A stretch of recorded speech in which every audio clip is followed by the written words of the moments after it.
Hi friends, அனைவருக்கும் வணக்கம். நான் உங்கள் பட்டிக்காட்டு யூடியூபர் தேவி, திண்டுக்கல் மாவட்டத்திலிருந்து.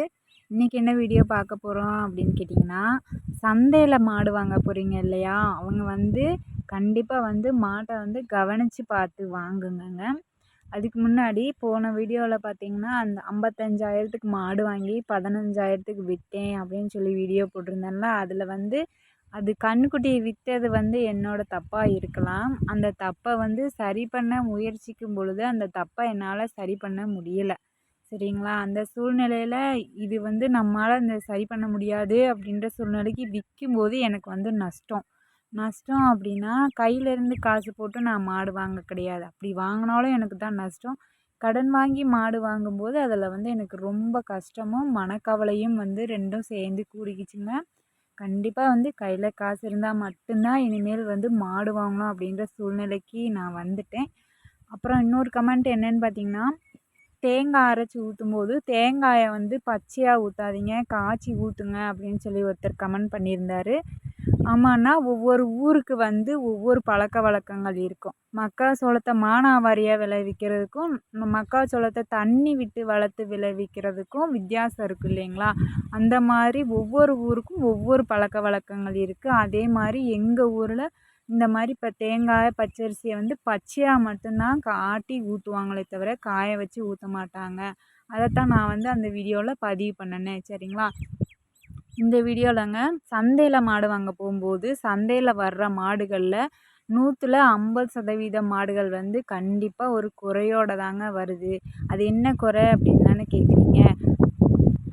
ஒன்று செனை நிற்க மாட்டேங்குது, அப்படி இல்லைன்னா பால் ரொம்ப கம்மியாக இருக்குது, அப்படி இல்லைன்னா வயசாயிருச்சு மாட்டுக்கு, அதை வச்சு இன்னும் என்னமோ செய்ய முடியாது அப்படின்றதுக்காக நான் மாடுகளை சந்தையில் கொண்டு போய் விற்கிறாங்கங்க. என்கிட்ட இருந்து வாங்கிட்டு போன மாடை பால் ஒழுகுது அப்படின்னு தெரிஞ்சும் சந்தையில் கொண்டு போய் என்ன மாதிரி இன்னொருத்தர் வாங்கிட்டு போய் அவங்களுக்கு இந்த ஒரு கவலை வந்துடும் இல்லைங்களா? அதனால் நான் அந்த வீடியோவை நான் சொன்னேன். சந்தையில் மாடு ஏற்றும்போது பார்த்திங்கன்னா, ஒரே வண்டியில் 3 மாடு 4 மாடு அடித்து ஏற்றுவாங்க. அதை பார்க்கும்போதே நமக்கு ரொம்ப கஷ்டமாக இருக்கும். ஆனால் சந்தைக்கு போயிட்டு அந்த செனை நிற்கலை, அது பால் கம்மியாக கறக்குது அப்படின்னு சொல்லி நமக்கு தான் தெரியும். ஆனால் அங்கே போயிட்டு நம்ம போய் கேட்குறோம், அந்த மாட்டை என்ன விலை அப்படின்னு கேட்கும்போது மடி 2 நாளைக்கு பால் கறக்காமல் வச்சோன்னா மடி நமக்கு தெரியும் பெருசாக தான் இருக்கும். நம்மளை பேசி மயக்கி நம்மளோட மைண்ட் செட்டை மாற்றி இந்த மாடு நீங்கள் வாங்கிட்டு போங்க, இது உங்களுக்கு நல்லா இருக்கும் அப்படின்னு பேசுகிறதான் வியாபாரத்தனம். பேச்சு ஒன்று மட்டும்தான் வியாபாரிகளுக்கு அழகு. சரிங்களா? அந்த பேசி நம்ம நல்ல மாடு அப்படின்னு சொல்லிட்டு நம்ம வாங்கிட்டு போயிடுவோம்.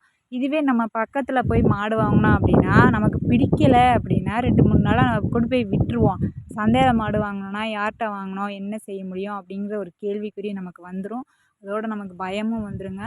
முக்கால்வாசி பார்த்திங்கன்னா சந்தையில் வர்ற மாடுகள் வெளிநாடுகளுக்கு தான் போகும், வெளிநாடுகளுக்கு போகாது, வெளியூர்களுக்கு போகும். எதுக்காக அப்படின்னா அந்த மாதிரி ஃபேக்ட்ரிகளுக்கு போயிட்டு அவங்க அதை வேறு இந்த மாடை வச்சு எதுவுமே செய்ய முடியாது அப்படின்ற சூழ்நிலைக்காக அவங்க கறிக்காக போட்டுடுறாங்க.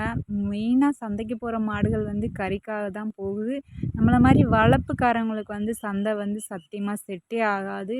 அக்கம் பக்கத்தில் தெரிஞ்சவங்களில் பக்கத்து ஊர்களில் இருக்கவங்கள்ட்ட போயிட்டு நல்லா விசாரிச்சுட்டு நல்ல மாடாக பார்த்து வாங்குங்க. என்ன தான் நல்ல மாடு வாங்கினாலும் அதில் ஏதாவது ஒரு குறை இருக்கத்தாங்க செய்யும். செனை மாடு வாங்கினா பால் கறவைக்கு நிற்குமோ நிற்காதோ தெரியல அப்படின்ற கவலை, 10 மாடாக இருந்தால் செனை நிற்குமோ நிற்காதோ, எவ்வளோ பால் கறக்குது அப்படின்னு சொல்லி கவலை. எல்லாமே ஒரு ஒரு கோட்டுக்குள்ளே அடங்குது இல்லைங்களா? அந்த மாதிரி தான் மாடு வாங்குறதும் விற்கிறதும். மாடு வாங்கினதையும் டக்குன்னு விற்றுட்டிங்கன்னா நமக்கு கை நாட்டமாயிடுது. அதை 1 வருஷம் 1.5 வருஷம் வச்சு அதில் ஒரு குறிப்பிட்ட லாபமாவது பார்த்துட்டு அதுக்கப்புறம் நம்மளால் இதை வச்சுக்க முடியாது அப்படின்ற சூழ்நிலைக்கு விற்றா மட்டும்தான் நம்ம கை நாட்டம் ஆக முடியாதுங்க. கண்டிப்பாக இந்த சில விஷயங்கள்லாம் உங்கள் கூட ஷேர் பண்ணதுக்கு ரொம்ப நன்றிங்க.